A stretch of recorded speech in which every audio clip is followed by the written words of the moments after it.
You get upset.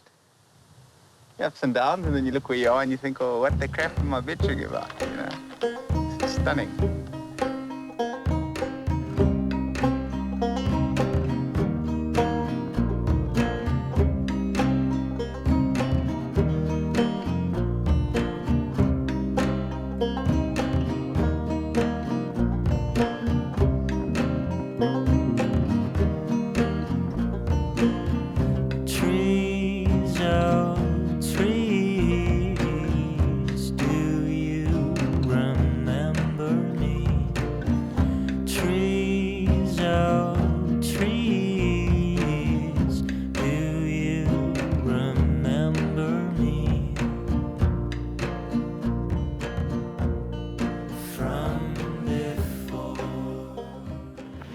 I'm currently on a run from Walvis Bay in Namibia down along the coast to Port Elizabeth in South Africa. It's a roughly 2,700-kilometer run, unassisted, running with a pram, though not currently. But yeah, why? The big question. No, it's a conservation run for penguins. The African penguin naturally occurs between Walvis Bay and Port Elizabeth, which is why we've chosen this route. And it's a red darter species on the CITES list. Expected survival rate or period of survival, not much longer than 6 years at this rate. So just trying to raise awareness for penguin conservation. From before, from before.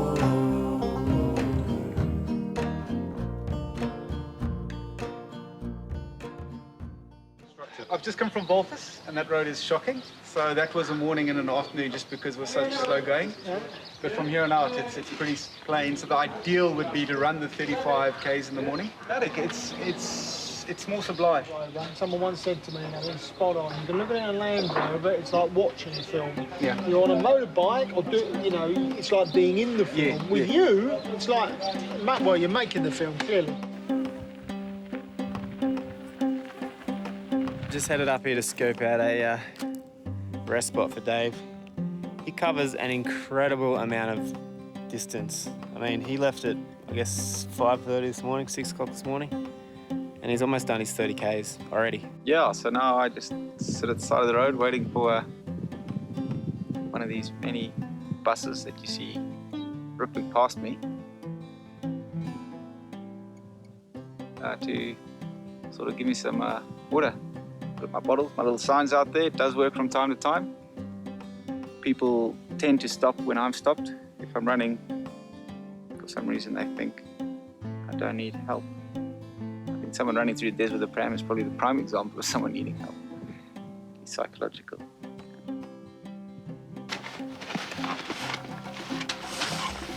Sweet.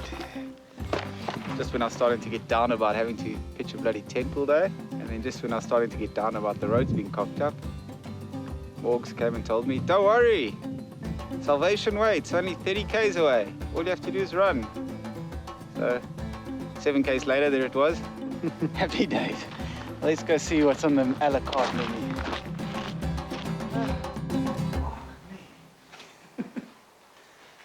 Holy shit.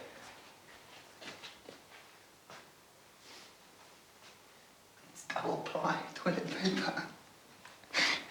No more bum chat for me. Bro, did I put mints in your pillow?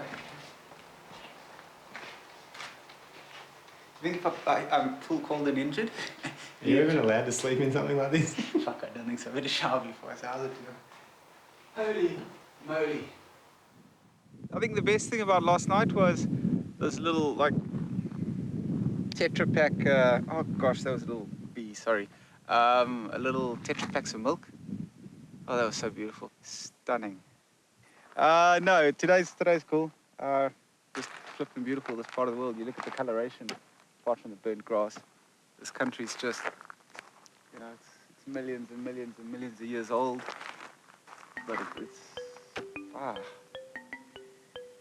that side to that side is like two different worlds. It's incredible. The bushes are getting taller, so I'm hoping there'll be a tree sometime in the next 400 kilometers. We've got another day and a half till we get to this place called Toktoki, Nadit. It's just the other side of this Namibia park. And my script writer has told me that I've been wrong all along.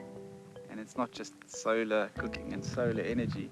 It's in fact the whole kit and caboodle of environmentalism. So my scriptwriter just saw a couple of pictures and tells me that there's some animal thingies up ahead with ecology. I was quite excited. I thought it was sort of lots of different things, but we actually can't decide what it is they do. So that's actually why we want to go there. My name is Victoria Kading. I'm the director of NADIT. It's the Namib Desert Environmental Education Trust. We're a non-profit organization located on the Namib Nature Reserve in southern Namibia. We started almost 10 years ago, and we run an environmental education center, which is a model of sustainable living.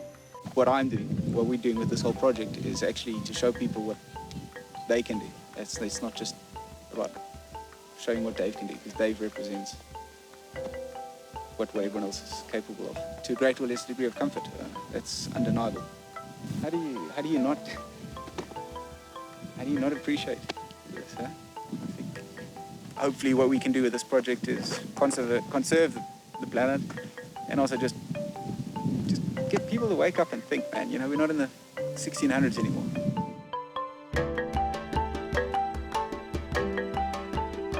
Generally, it's not just me trying to save a penguin or whatever, but it's trying to give something back for the future generations. But again, you're talking to people who really are scraping by to survive day to day. So the whole concept of 10 years time, 20 years time, 30 years time, it's when you're trying to survive. I mean, conservation is almost a luxury of the middle and upper classes. Feel a bit of a hypocrite, you know, talking about conservation to people who are technically destructive, but on such a small scale compared to my lifestyle. So it is a bit tricky.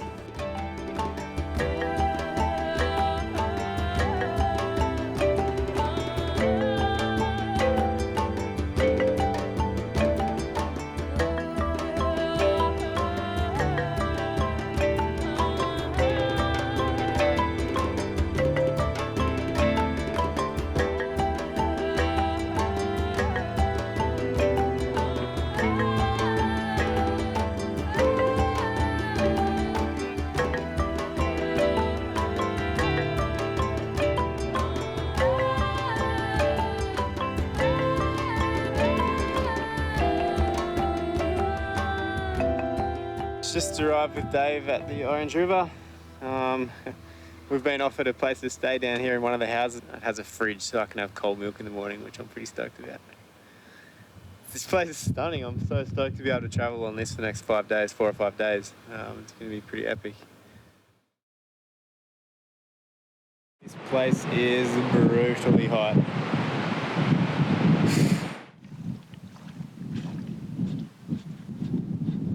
Slight breeze blowing, not really doing much. And right over there is South Africa, the land of milk and honey, where everything's civilized and you never sweat. Just across the river there. Why don't you just put the aircon in the car? Because I don't have aircon. I'd be happy with the cloud even. Suddenly this country turned very hostile. What's the time? How much longer we got to? 3 hours. You're better than talking to a tree. You bring a chest set. It's not even the hottest part of the year. And you know, 2 hours at this temperature. Sure are. Glorious life of documentary making, eh? Because I lost my one sock, so I've got a 100% clean, pure, unsullied sock in the unlikely event that I miraculously find a matching second sock. However, as that has not been the case for the last 2.5 weeks, these have been the sole companions for my little twinkly toes. Oh my God, that stinks. At what point can I order you to run? At 4:15. Had a bath last night. I had 3. That's the colour of my pee. See any strange logs swimming in this direction, let me know. I might have to sleep in the car tonight. It's so windy. It's not the nicest day to be out here, actually.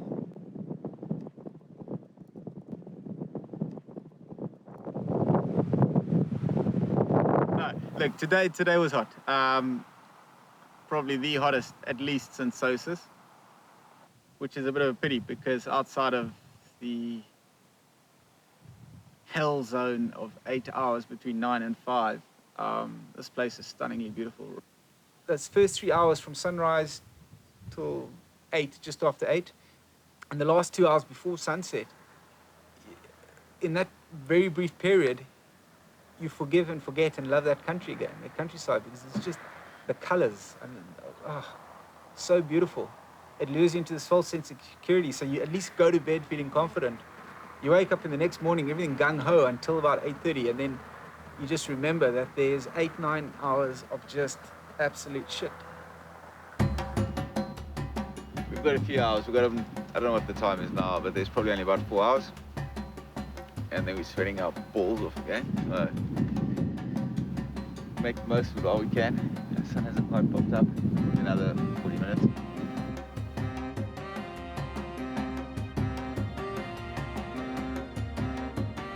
People say I'm too unemotional. Today's a bit of cinematic gold because it's going to be a little bit of an emotional meltdown. Yeah. My legs are sore. I mean, obviously, you can't say for sure until you've done something that you can do something. But confident enough in my own way that this trip is achievable. The big thing is remembering that it's achievable. There are going to be moments where you're down. Take a break, stop what you're doing. Take 30 minutes rest, relax, chill, and just remind yourself that, you know, you're only doing this because you believed you could do it.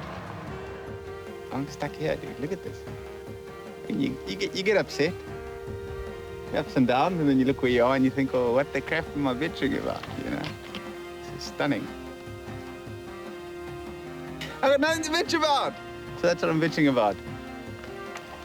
Bitching about the lack of bitchability.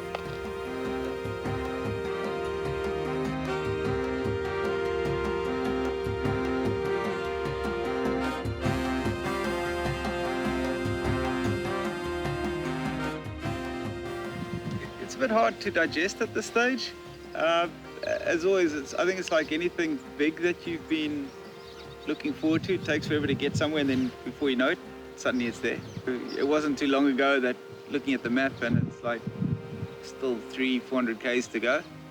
And then, as you say, suddenly 50 k's down the track from here. And that's Namibia ticked off. Really beautiful country. There's been a lot of really good stuff. Met some fantastic people. Met some also, unfortunately, disappointing experiences with people. Are you serious? 2 liters? Just asking 2 liters? No, I'm gonna have to ask somewhere else in the town. It's not gonna happen at that hotel. If I go to the petrol station, no, impossible to help me. Go to the supermarket, no, impossible to help me, but I can buy some wood at the supermarket. So I buy some wood at the supermarket. Then I added a sachet of powder. The lady saw this, so I was told to kindly leave the porch. So I was like, well, this sucks. It's a hard country, and I think if you're in the middle of a hard country, people expect you to be able to cope. You shouldn't be there if you can't cope, I think, is a mentality. That's kind of how I'm trying to digest all of this. So left this little town and headed off into the desert. Set up my tent, having a doze. As I sit up, there's a Cape Cobra about 2 meters from my tent, and I haven't shut my door, coming straight for my tent. It sort of sprung up, flattened its head, and then backed off. So I'm like, holy crap, you know? Come across this last farm where I can possibly get water, and it's abandoned except for one cow herd that happens to walk past just as I'm walking past. So he calls me in, I sit down at his place, and all I see are butchered parts of cow. I'm like, oh, here we go. He invites me to lunch. The most beautiful meat I've ever tasted in my life, man. It was stunning. He gets paid in pop in this maze. No money. He gets paid in food. Ask him if I can fill up with water. And he says, yeah, no worries. So comes from the wind pump. Fill up my bottles, all cool. And he says, look, if you want to go swim in the reservoir. I jump in and there's like 3 or 4 dead birds floating in this reservoir. So I'm thinking, oh, I've eaten a 3-week-old dead drying cow, and I've just filled up my water from a reservoir that's got 4 dead birds in it. I had no choice.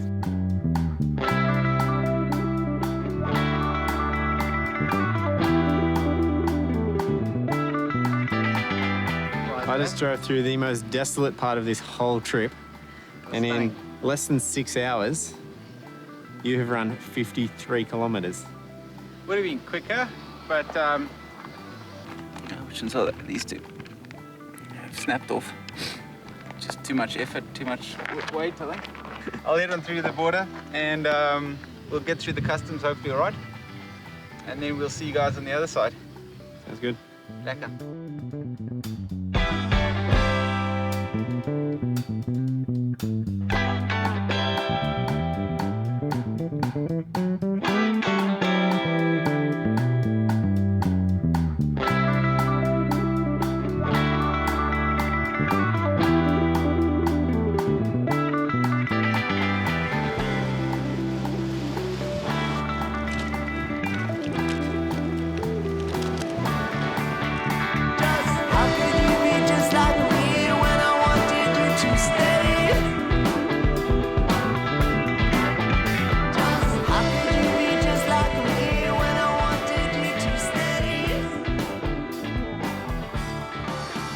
Actually, a bit like Little Corner Island, to be honest.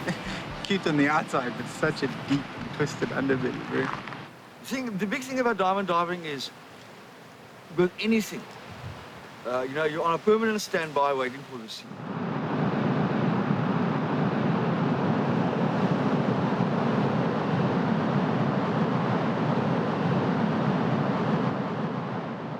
Go to sea, beautiful and flat. You just get there and start checking in from the top already, what the viz looks so like. And then there's no viz. And the worst scenario is you've got a spot that you mark. And look, there comes a sea day, you've got to break down.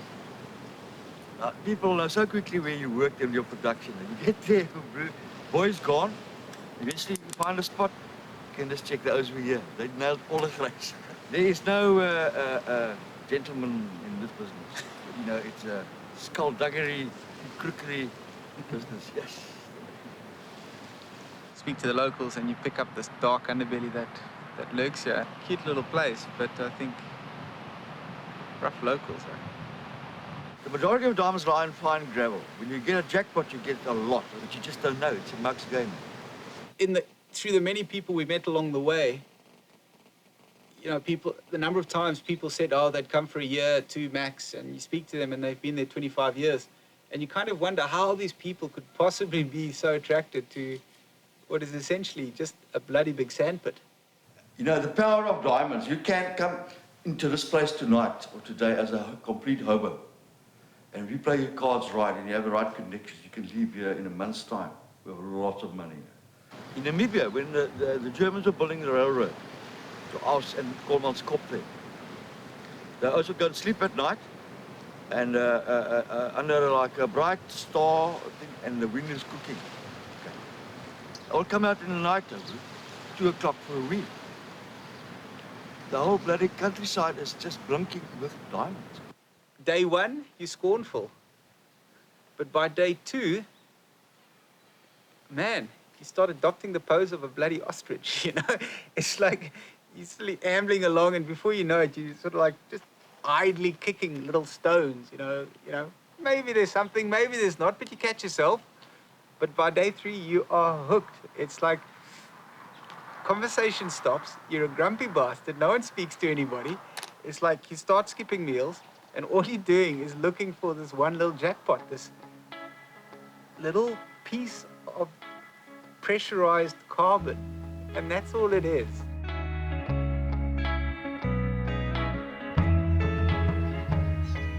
You feel alive a little bit. You get this. You get a nice feeling when you just look back and seen what you've been through.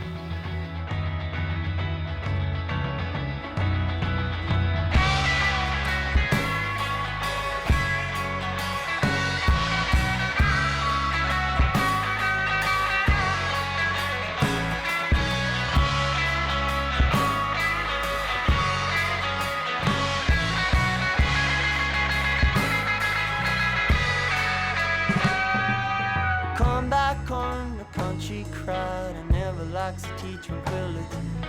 Lonely house, I'm lonely alone, and it doesn't even help that you're around.